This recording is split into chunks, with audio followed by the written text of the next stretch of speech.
sex discrimination in college sports is a national crisis. And why do we say that? Because the gaps between what men and women are getting are growing.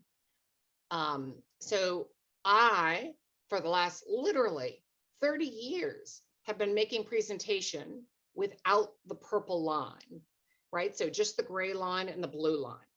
And so, and I would usually say, and ladies and gentlemen, I want you to notice 3 things about this graph. I want you to notice that number 1, the lines never do this, okay? So they never, women's gains never come at men's expense. So at no point in time do you see this, okay? Number 1. Number 2 is, notice that since about the year 2000 or 2001, that the gap didn't change at all, okay? Number 2. And then third is, notice just how big that gap is. But guess what? What women are entitled to is not, what women are entitled to, whatever the school is providing the men.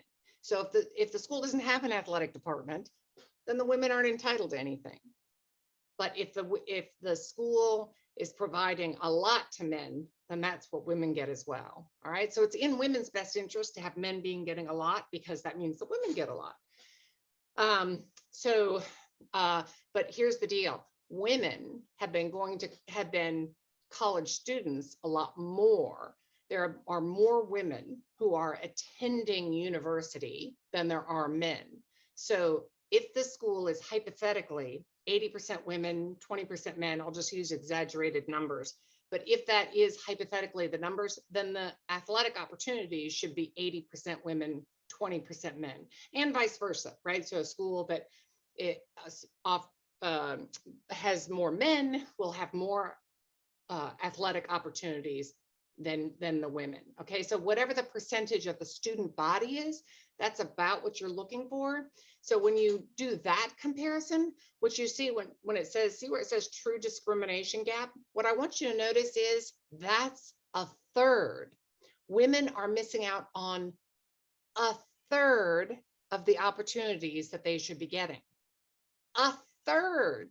Here's what's worse is the gap is growing. If you couldn't tell by that slide right there, is that in the 10 of the last 15 years, more participation opportunities have been added for men than for women.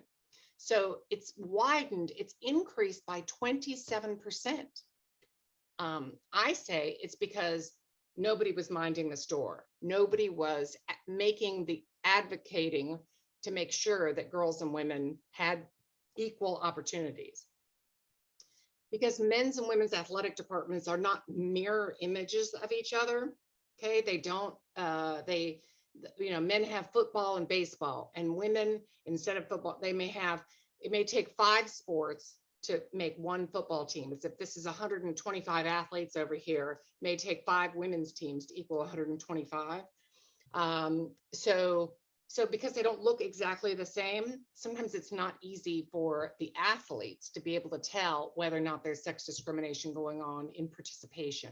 But almost every athlete that I've ever talked to, as soon as you talk to them for more than 3 minutes, they get it, that they're not getting treated the same way that the male athletes are getting treated.